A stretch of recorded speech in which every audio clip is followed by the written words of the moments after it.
Welcome back, Mogulites. Long time no see, but we're back talking about cards and things, and we're here with Kendryll Corpus. Hey, welcome, Hey, Mogulites. What's up? What's yes, going? yes, we love it. We love it. Now, I don't know if you all know, but we're talking about today. Our subject is Card Fight Vanguard, and we are here with someone who took home the gold in our most recent in one of our team league events, but it wasn't that he won. He won using Murakumo. Yeah, I just when you talk about the dark horse, when you talk about the tier systems, we don't even know Murakumo. In a land of Luards, Anges, and Leopolds, he said, but what about Yasuye? And I said, wait, my son? He brought my son to the game and he won it. Yeah, so let's first give a clap like Kendryll. So soon at this moment, we're gonna show. So later, we'll put his deck code in the chat, and we're gonna show you a quick picture of his deck here. Picture. But Kendra, just tell us what was the thought process first. Why Yasuye? Why bring Murakumo? So for me personally, Yasui was more of a comfort pick for me since it came out back in Butterfly to Moonlight. And that's where I kind of felt like Yasui had some potential back then when it first released. Granted, that meta back then when Butterfly to Moonlight dropped was more MOB, Night Rose, all that stuff with Shahara being at full power. I feel like they had so many more pieces than Yasui. And Yasui felt like it really missed something. Like it has its own central core with Takahime, Ataka, and all those other pieces, but it really was missing something. And that's what we kind of later on developed into the later steps. So when Clan Selection, I think was this Clan Selection Volume 1 dropped, we had the new Shiryuki. I think Ario came in that set, or maybe later on. I don't remember, but it was those pieces I like that really fell into place. And for me, I feel like Yasui out of most of the work promos is really, really flexible in what it can play. Where you do have the core Yasui, Tenma, Takahime, your Awazu, because you need that other Tenma in the piece. But there's so much room for you to kind of interchange that deck where you can go two different routes. I know there's been some, especially from the Philippines, that was actually the first top with Yasui, where you saw a little bit more of an aggression build using Juan Chanter, using a little bit more of like the Fantasy Palestone Shiryuki to push the game. But for me, and going in with this deck, I felt more comfortable, more confident playing this deck more than anything else in B.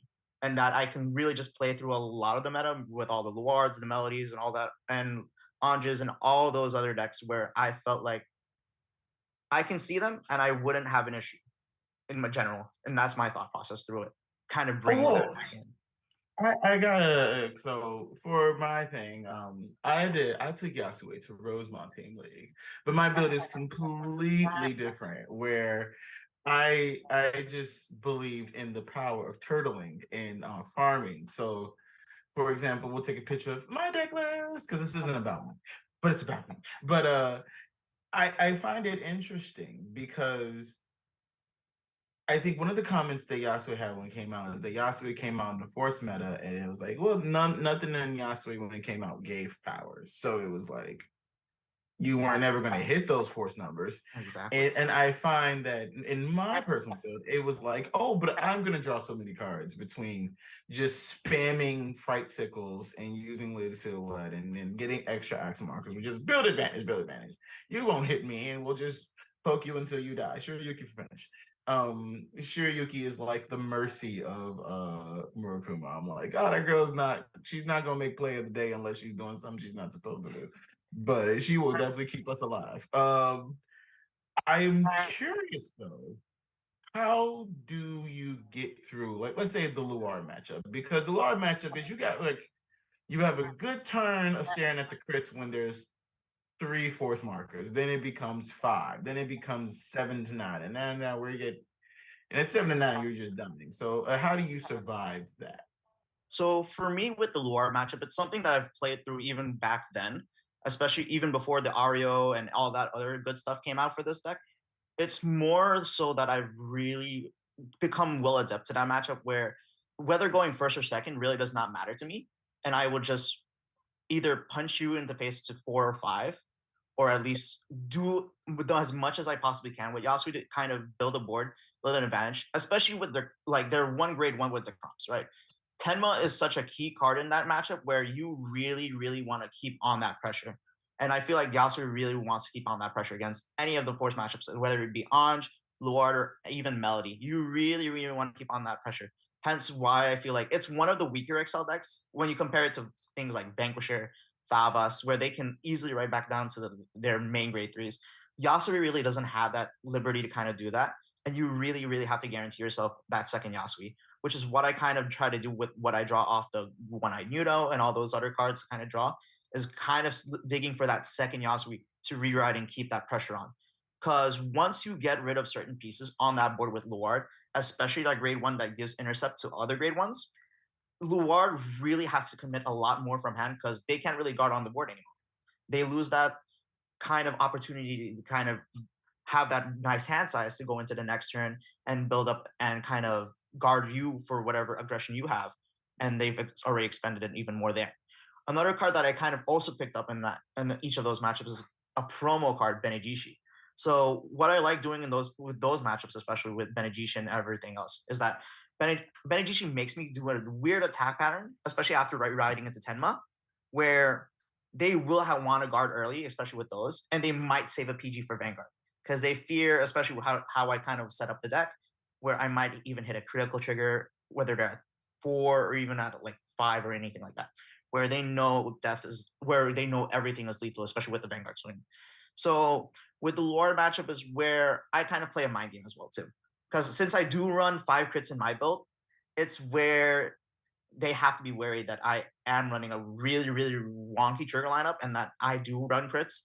And even the one to pass off the vanilla Yasui swing against a 12k to 13k base could mean, oh no, this is bad. This is death, you know? And that's where I feel like I play the deck in a way where it's more player psychology in that sense, where they're fearful because I am also deck thinning as much as I can through Yasui, through base turn, whether from deck or from drop zone, and always making a board. Regardless of what they do to my board, it does not matter. They will always come back as long as I have one copy of a card or even a card that can make a number with like Ataka or even things like that.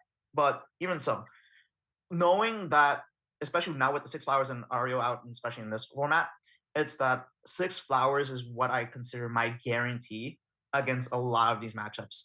So even at 4 damage, I can guarantee game. They either guard it just so they don't get pushed to 5. 6 flowers will automatically activate, going into into the other Shiryukis, Fantasy Pellstorm if you have it in the drop zone, 6 flowers if you have it in the drop zone.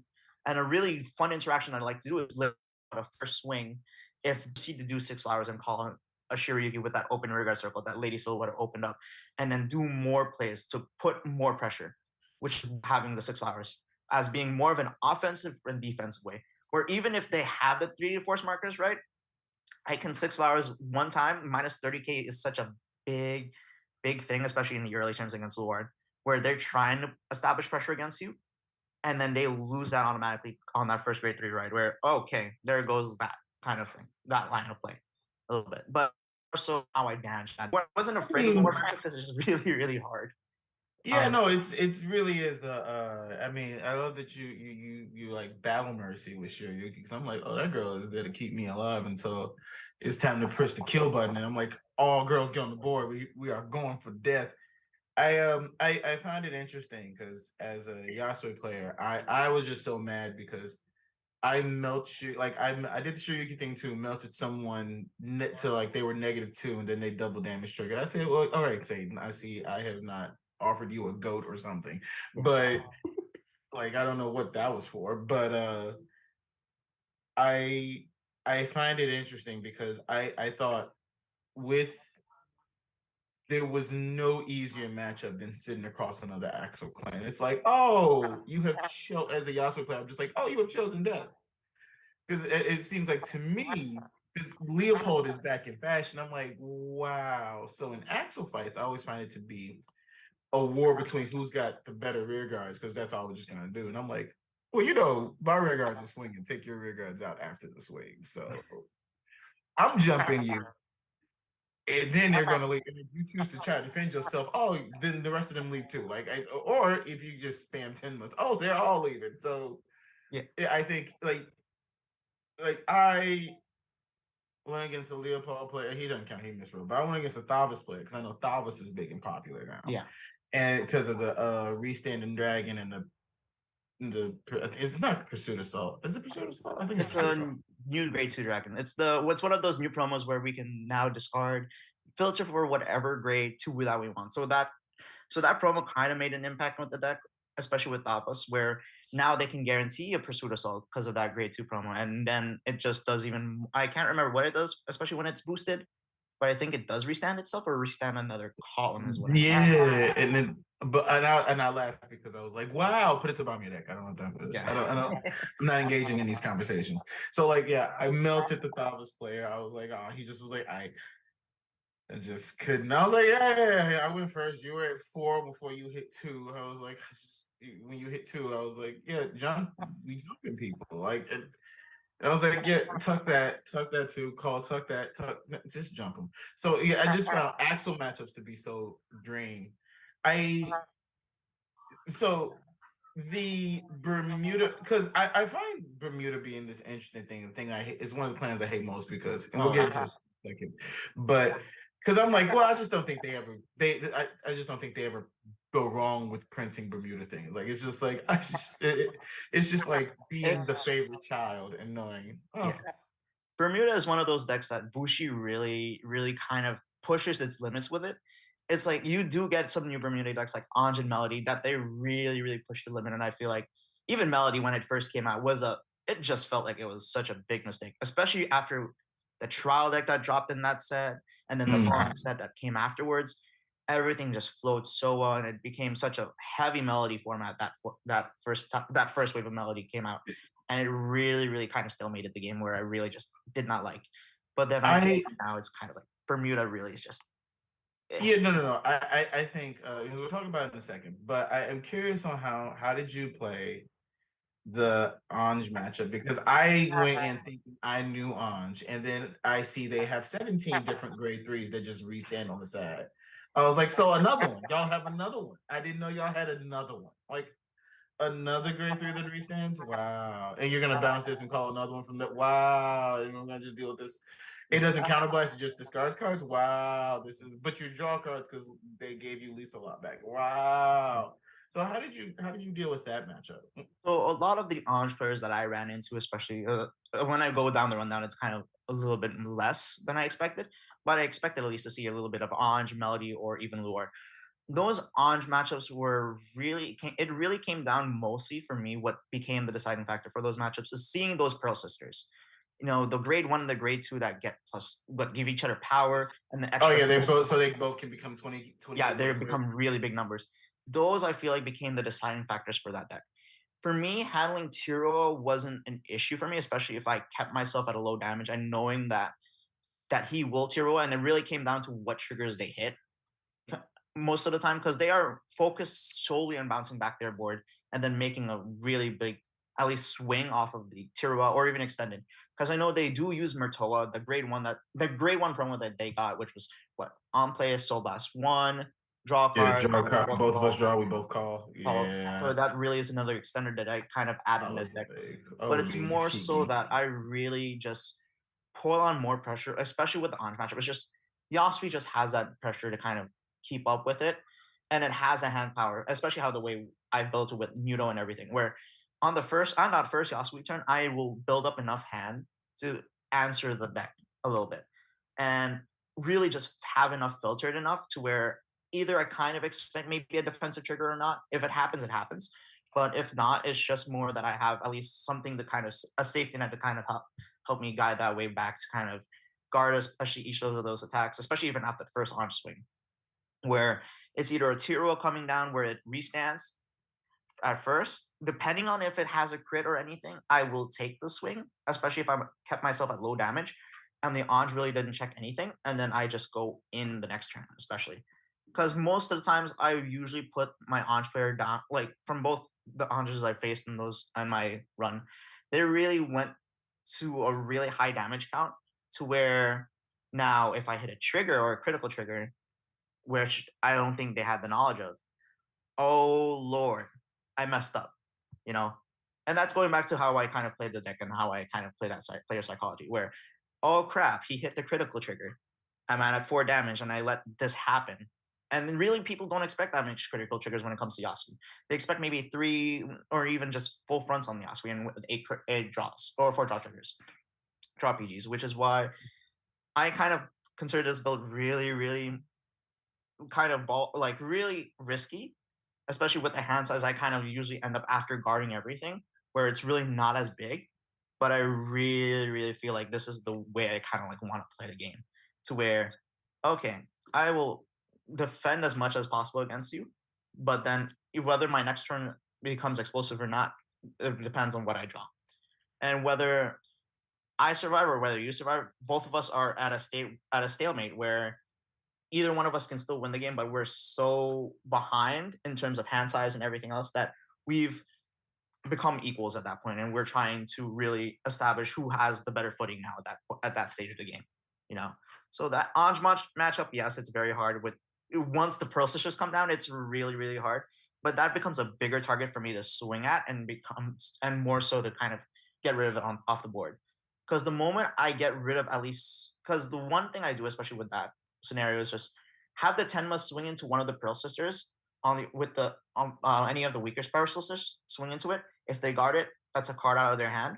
But then that Pearl Sister kind of the other Pearl Sister can kind of get spin back. So the grade 2 I usually kind of target gets spin back, and now that grade 1's back to wherever that power is. And if I want to swing into a grade 1, I have that opportunity. Because once one of them goes into the drop zone, that kind of falters. They really now hard relies on Turo and the triggers they check at that point. Where Turo, once they have those 2 swings, that's where it kind of goes in. And I know you mentioned, I think that grade 3, it's a grade 3 common, right? That kind of gives Yeah. them the draw. Yeah, it discards itself a copy. I feel like it helps them dig for that piece. I haven't like I've ran into it once back locally, but I've never really seen it in a regional level where that grade 3 kind of made the difference, where it drew the Pearl Sister kind of scenario, which is why I feel Oh, like that's the purpose of that card. Kind of just I mean, no, it's interesting because it's like you're saying, you Pearl Sisters, and I was like, oh, the answers I thought didn't even get the Pearl Sisters because they just kept. It was a 3. They just put all the force markers on the side, and so this 3 was swinging at me. I had to deal with like so many 3s that would swing, and then it's like, no, discard, restand, those try again. Discard, restand, draw 2, try again. I was like, oh, okay. So it's funny to see how different people play the deck. I think my overall concern, I guess in the last one, the one match you lost was against Vanquisher, and I was like, oh, that's interesting. The one match I know I won against was Vanquisher. So I'm curious as to, was it triggers or what or so for me at that game, I felt like really my hand wasn't the quality that I wanted it to be, but it was something that I could work with, depending on how the preceding turns went. Right, I had my full grade 2 combo, which was the Lady Silhouette going into Ario, copying the Ario from my hand, and then getting the double Arios on the board, where both 19k beers. Whether he hits a defensive, it does not matter to me, and I can push him to at least a higher damage point, to where the next ride I ride into what is it, 6 Flowers of Phantasm Shiryuki, at least guarantees some sort of damage in the hand, and I knowing that his hand is possibly filled with grade 3s, I might guarantee the game there. It was just I really could not establish my footing in that matchup, where really everything that could possibly go wrong went wrong for me. And I didn't expect even Vanquisher to rush me back at G2. And him going first, rushing me with G2, I was just blown away by how he played that way. And I was just, okay. That's where I kind of felt like it really just fell down to me. Because that hand was just really a one-eyed a 6 Flowers Phantasm Shiryuki, Ario, a grade 1, and then the what's it called? The Lady Silhouette, which was really, really something I could work with, but it really came down to how that preceding turn, next preceding turns went. And for him, it was more I swung with the Lady Silhouette. I didn't hit any triggers, but he hit a defensive, I think, draw, which was horrible for me. And I was like, okay, it happens. It's fine. At least my Arios can still swing and they can still hit. And I swung with the Ario column, and then he hit a heal trigger, and I was like, oh, okay, now I really can't close out the game now, because it's really down. He's down to 2 damage, and then he went first. going more so with a lot of columns at that point, and where he actually got Vanquisher's 3 bind combo off, and I was just looking at myself, okay, yeah, I can't really deal with the power. Mhm. Even if I'm at 1 damage, it's really just he has so many swings and he has so many more extenders, especially with what he had in hand with the Tutora, the grade 1. Everything fell into place with him. Once he hit into that grade 3 Vanquisher, I really couldn't have come back in that round, and it was just really, really a tough uphill battle for me. Once I would have dropped a Shiryuki, and I would have had to ride one-eyed Yuno, which is really the Yeah, one no. grade 3 scenario you're not coming Yeah, back from no, that. no, I'm not. Yeah, yeah, yeah. Well, we don't even put Nate on the deck for that reason. I was like, yeah, Yeah. sickle. You're just gonna have to do all the dropout for us. Sickle, you gotta do Yeah. it because I can't. No, I can't. So I think the final thing, and it's just my overall commentary about. Like, I don't know if you like play Murakumo other than Yasui, but I think something that deeply like, upsets me as a Murakumo player is that regardless of like I know we all like we think about deck builds and we're like, oh yeah, what are we taking? And I'm like, I think all Murakumo players can agree, like, yeah, but if you're trying to win though, you're taking Yasuo. And I think the thing that I have a problem with is that so many bosses have tried to be released from Murakumo, and it's like, no, at the end of the day, you're still gonna go back to that guy. And I feel like there's some, I feel I don't know, I feel slighted a little bit because you like Lady Silhouette came out. Lady Silhouette and Fright Sickle, Yeah. amazing. Sauce, That's common. sauce, sauce. Actual. I was like, support. They brought support. I was like, we are loved. But Ario was a promo, so and there's this trend for the clan collections. Oh, we never actually gave you a promo, so here it is as a shiny, but this as a reprint. So I'm like, okay, I mean you're a little late. I needed you during the Hyuga era. Yeah. I needed you during our peak Hyuga era. But all right, all right. I mean, you're in the deck now. Um, but I am always offended that like Nara Hyuga can't get you there. Hayaki Vogue is missing. Oh, well, they need to get that boy count. Yeah. They need to give more Kuma the panic count charges is getting Yeah. annoying. But Hyuga Hayaki Vogue, I don't think Hayaki Vogue can really get you there. Naruhoga, like I said, Naruhoga can't get you there. And then they made that god awful thing, Ryogi. And I'm just trying to figure out. Ryogi came in the I think Ryogi came in the same set as those prisons, as those 3 prison cards Yes. Yes. Yes. that were like immediately rushed to the ban list. Like, oh, they did a speed run. Everyone Yeah. decided to ban. I'm like, so Bushi has the ability to make 3 busted cards for a clan. Yeah. Why is it never more criminal? Why are we always getting this like the worst of the worst end of like when all the clans come out, it's like not all clan is made equally. And I was like, yeah, but Yeah. this is almost systemic. Like this is This like is who is weird. we hurt? It's Like yeah. yeah, I'm like Yasue, like you said, Butterfly the Moonlight, which came out. It's like I think we're like playing a pre-pandemic boss. Like Yeah. we're playing a pre-pandemic boss in 2023. Like, yeah, here's the best we got. That's saying something. And I'm like, what do you think they could release to just bring Murakumo up? Honestly, looking at Murukumo as a whole clan, right? I feel like there are some decks that really can come into relevancy, especially with how V Premium is in the state of mind right now, where we've kind of effectively killed Steam Maidens, but it's still there.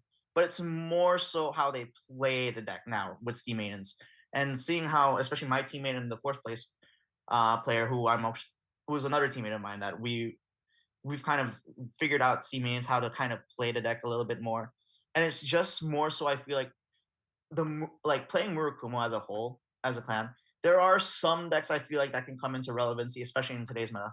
One of them being actually, funny enough, Hyuga, where I feel like Hyuga really has a little bit of the tools to kind of make it.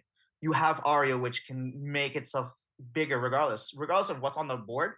You have Ario being a 19k beater. You have power off the on that Hyuga turn. You have One Yudo still being relevancy, and I feel like the one thing that really changed Murakumo, and I feel like it might have helped the whole clan a little bit more, is that little Shiryuki package that I kind of played. It's that little two kind of 6 flowers. It really kind of helped defensively. Yeah, but like A lot I don't of know, like, but that's Mercy in Overwatch. Like, oh yes, yeah, yeah. yeah, The support main. Like, oh yeah, like oh yeah, Shiryuki. Like, if there was ever a tier ranking, I was like, no, no, you put Shiryuki as she doesn't have yeah. the games. No, no, That's the no. thing. She's the play she's your playmaker, she's your support, like Yeah, she's your support mage. yeah. Like she casts the buffs and debuffs for the team to get the W, but like the Shiryuki deck, like Shiryuki as a deck itself, it can't get you Shiryuki, that. it can do things. I feel like Shiryuki as a deck, but I feel like that's what's I think more like this is what I like more about our player base is that people will find something in the deck. And it's more so how well you know your clan and how well you can dig deep and see what other interactions you can find and finding what pieces work for you as a player and then work for that as a deck. And I feel like that's kind of how I kind of came upon with this Yasui build is what fit me as a player and what fit the deck's needs a little bit. And knowing what's each deck's weakness is kind of where it pushed me into this direction, into how I built Yasui. And I feel like each of the Murokumo builds, especially with Nurihyuga, he what is this? What's the other one? Hyuga itself. I feel like those really are the dark horses for this clan, and it's really more so that it can come out of relevancy, especially with Nurihyuga with that new promo that came out. That's a stealth named Grade 2, and it's more of an extender for the deck. It's a lot of things can happen, especially in the span of time. And I feel like once people kind of figure out how they want to play that deck and how they want to build it and kind of dedicate themselves more into that clan and more into that deck, it's where we kind of find a lot of the spicy stuff we find. I know a lot of people, especially the Vietnam list, I've seen picked up a little bit of what I did with the Lady Silhouette grade 2 turn, copying the Ario do things there and pushing the game there, or getting a heal guardian out from that turn. And it's really what amazes me a lot about Vanguard is like people that are dedicated to the clans, the decks, and anything that they love, they will push that deck's limits or push or try to find a way to compensate each deck's kind of weakness and then strengthen itself. And I feel like Murakumo has certain pieces that it really, really can do to make that work, but I feel like there are still certain pieces, like maybe even a counter charger. I can't even Not say maybe. We need a counter. No, no, no. the deck needs a counter charger. I'm gonna be I real. was gonna say counter charger Yasui coming in hot because you don't understand the decision between do we Yukihime them or do we Shiryuki them? We only got one Exactly. bullet left in the gun. It's really that It's much of like kind of what stereo. much really what you need. There's a lot of little things that I feel like each Murakumo deck needs, and I feel like it benefits a lot from what we're like other clans are getting, but I'm not Bushi. If Bushi gives the support, it happens. If it doesn't, it's time. It's a little bit of adapting and seeing what we can do with what we have in our hands. Because Murakumo is very much at this. I feel like at this stage of the game with Fight Skull, Silhouette, Ario. What else we have? We even have those stealth cards that get +5K when they're called from the deck. Even though it's more Ryuji centric, I feel like there's something we can do with it. Even the new Grade 2 promo, like even the promos we got, like Zhuang Chanter, a card that can bot deck and copy anything and then have itself get boost. Mhm. The new Grade 2 on boost, or the generic Grade 2 that searches for another Grade 2, but it extends even more. It does a Takahime skill. There's always something in the Morikuma clan that really does things, but it's just really how we can fit it in and what really fits that deck's needs and that deck's play style. And I feel like Boshi really, I'm not gonna lie, they really do have their favorites. It really is something. Yeah, just they speed ran. Yeah, you can't tell me Gear Chronicle got one set of support and then the next ban list was Gears. I was like, ooh, that's an achievement. That's a PlayStation trophy, isn't it? Like, wow, they got a trophy for that one. I was like, yeah, just speed run the ban list. And I just gotta say, I just think it's disproportionate. I do think um yeah, we've been cooking. I do think it's about play styles because I saw your list and I was like, not all these fronts. I just use I like defensive draw triggers, but all right, fronts, get them. I'm like, sure, Yuki is the front. But I no, I agree, but No, I think those are excellent words to leave off on. But just for one final thing, if you're giving your support to, because we got some team leagues left, what's your support to all the more? What's your words of advice to all the more Kumo players out there gearing up for team leagues and then maybe singles? For singles and team league, I would say really just see what fits upon the Murakumo plan. Because everything I feel like as this stage of the game, as this state of V premium, anything is possible and anything can really come out on top, especially in the top cut and at least top eight, maybe top four. And it's more so just knowing how comfortable you are with that deck and knowing how comfortable you are with certain matchups. For me, I've play tested a lot of the orange matchup locally and then with my team as well. I became so much more comfortable and so much more confident in what to do and hearing their advice on how to approach that matchup and then hearing their thing on my deck. Because even leading up to that, even leading up to Houston, I've always been like I've play tested them nonstop just because they wanted to play test for V Premium. And I'm not even the primary team that wanted to win V Premium. We were mostly the secondary team that just wanted to see how far we can go in the bracket and see how well we do in the tournament.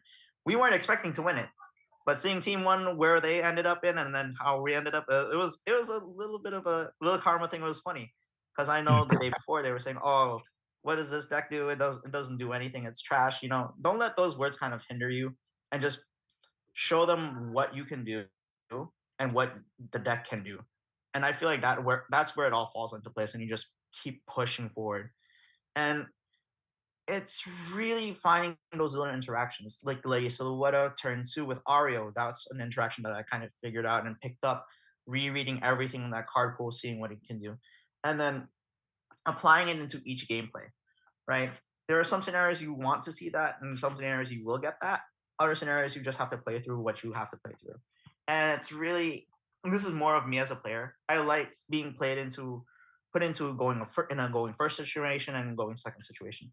Being comfortable and being able to adapt and being flexible to whichever spot you're put on, especially going first or going second, it's how that flexibility matters. It's where that flexibility matters, especially as a player in general, and just using that and adapting that to any deck, regardless of whether it's Murokumo, any other of the clans. It's just how you adapt that and put that into your place and how that translates into that deck. Really, really says a lot and how much you can push that deck's limits and then go forward. And then seeing how well adapt as you are as a player. Because in general, this whole Spring Fest was something I really wasn't expecting to happen with Yasui. And it really just shows how much I've grown as a player individually, but as well as also seeing that, wow, I've really pushed this deck to where it needs to be. And I felt like it, knowing that you have a deck that can really, really compete with the meta and having that really, like I said, comfortability, that knowledge that you have with everything around you, you're you're guaranteed either kind of winning or at least beating the decks that you feel like are a hindrance to you, and then just going forward. But what really just catches you off guard is those little tier two decks, those little decks like Amon and everything like that, where you really don't see them coming up that often, but it happens. But it's more so like again, going back to that comfortability. Know where you are comfortable and know where that deck takes you. So that's my word of advice for you for all the more criminal players there. And it's just stick with it. When you stick Yes. it We love doesn't that. You heard him, guys. Believe in your ninja way. Join in the shadows and jump. That's just mindless aggression. I love it. I love it. Well, thank you for coming with us, Mr. Corpus. We no problem. love to have you. We hope to see you in singles, and hopefully, you go to singles, you make it to worlds, and then I'll make it to worlds too, and we'll have a great ninja showdown. I'll put the headbands on, I'll put the mask on, it'll just be great. So Oh yes. but if do you have any socials, or does since you said you had a team, do your team have any socials you want to plug?